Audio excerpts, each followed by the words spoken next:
राज्याच्या राजकारणात आज एक असा निर्णय झाला ज्याने अनेक राजकीय जाणकार, कार्यकर्ते आणि नेतेही आश्चर्यचकित झाले आहेत.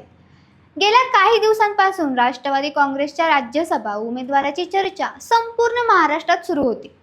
उपमुख्यमंत्री सुनेत्रा पवार यांनी राज्यसभेचा राजीनामा दिल्यानंतर रिक्त झालेल्या जागेवर कोणाची वर्णी लागणार याकडे सर्वांचे लक्ष लागले होते. मंत्री छगन भुजबळ यांचे नाव जवळपास निश्चित मानले जात होते. काही ठिकाणी नवनीत राणा यांच्या ही नावाची चर्चा रंगली होती. मात्र अखेर राष्ट्रवादी काँग्रेसने सर्व अंदाज फोल ठरवत राजेंद्र जैन यांच्या नावाची घोषणा केली आणि महाराष्ट्राच्या राजकारणात नव्या चर्चांना सुरुवात झाली. नमस्कार, मी किशोरी खांडेकर आणि तुम्ही पाहताय अनफिल्टर्ड महाराष्ट्र. या संपूर्ण प्रकरणाची सुरुवात झाली ती सुनेत्रा पवार यांच्या राजीनाम्यापासून. अजित पवार यांच्या निधनानंतर पक्षांमध्ये मोठे बदल झाले. त्यानंतर सुनेत्रा पवार यांच्याकडे पक्षाची मोठी जबाबदारी आली. त्या राष्ट्रीय अध्यक्ष झाल्या आणि नंतर महाराष्ट्राच्या सत्ताकारणातही त्यांना महत्त्वाची भूमिका मिळाली. त्यानंतर राज्यसभेची जागा रिक्त झाली आणि त्या जागेवर कोणाला संधी मिळणार याची चर्चा सुरू झाली. राज्यसभेची ही जागा केवळ एक संसदीय जागा नव्हती. ही जागा राष्ट्रवादी काँग्रेसच्या भविष्यातील नेतृत्वाचे संकेत देणारी मानली जात होती. त्यामुळे पक्षातील अनेक वरिष्ठ नेते इच्छुक होते. विशेषतः छगन भुजबळ यांचे नाव सर्वात पुढे होते. ओबीसी समाजातील मोठे नेते, दीर्घ राजकीय अनुभव आणि महायुतीतील प्रभावी व्यक्तिमत्व म्हणून भुजबळ यांच्या नावाची जोरदार चर्चा होती. अनेक माध्यमांनीही त्यांची उमेदवारी जवळपास निश्चित असल्याचे वृत्त दिले होते. मात्र राजकारणात अंतिम निर्णय होईपर्यंत काहीच निश्चित नसते हे पुन्हा एकदा सिद्ध झाले. राज्यसभा उमेदवारीची निर्णय घेण्यासाठी राष्ट्रवादी काँग्रेसच्या कोअर कमिटीची महत्त्वाची बैठक मुंबईत झाली. या बैठकीत प्रफुल्ल पटेल, सुनील तटकरे, दिलीप वळसे पाटील, छगन भुजबळ आणि इतर वरिष्ठ नेते उपस्थित होते. मुख्यमंत्री देवेंद्र फडणवीस यांच्याशी ही चर्चा झाल्याची माहिती समोर आली. या बैठकीत विविध नावांवर चर्चा झाली आणि अखेर पक्षाने असा निर्णय घेतला ज्याची अपेक्षा फार कमी जणांना होती. राजेंद्र जैन हे नाव अचानक पुढे आले नाही. ते गेली अनेक वर्ष राष्ट्रवादी काँग्रेसच्या संघटनेत सक्रिय आहेत. विशेष म्हणजे ते प्रफुल्ल पटेल यांचे अत्यंत विश्वासू सहकारी मानले जातात. भंडारा, गोंदिया या परिसरातील स्थानिक स्वराज्य संस्था मतदारसंघातून त्यांनी सलग 2 वेळा विधान परिषद सदस्य म्हणून काम केले आहे. सहकारी क्षेत्रातही त्यांचा मोठा अनुभव आहे. जिल्हा मध्यवर्ती बँका, विविध सहकारी संस्था आणि संघटनांमध्ये त्यांनी महत्त्वाच्या जबाबदाऱ्या सांभाळल्या आहेत. राजेंद्र जैन यांची निवड केवळ व्यक्तीची निवड नसून त्यामागे एक मोठी राजकीय रणनीती असल्याचे मानले जात आहे. राष्ट्रवादी काँग्रेसवर अनेकदा पश्चिम महाराष्ट्र केंद्रित पक्ष असल्याचा आरोप होत आला आहे.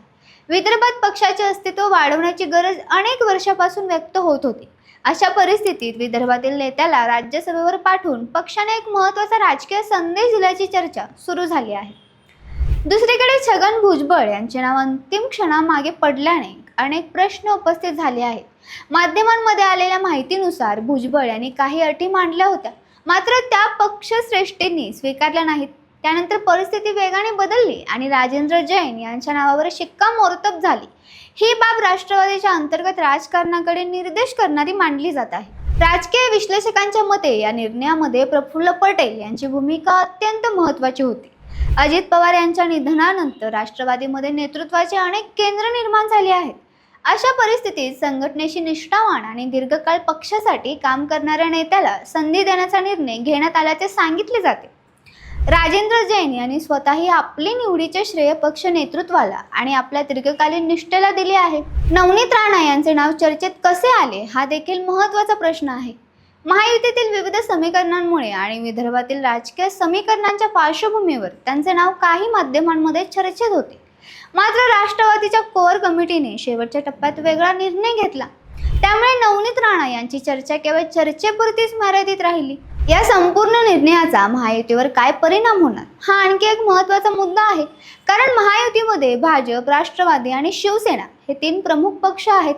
प्रत्येक पक्षाला आपापले सामाजिक आणि प्रादेशिक समीकरण सांभाळावे लागते. अशा परिस्थितीत राष्ट्रवादीने विदर्भातील चेहऱ्याला संधी देणे म्हणजे भविष्यातील निवडणुकांसाठीची तयारी असल्याचे मानले जात आहे. राजेंद्र जैन यांच्या निवडीमुळे विदर्भात राष्ट्रवादी काँग्रेसला नवीन ऊर्जा मिळू शकते.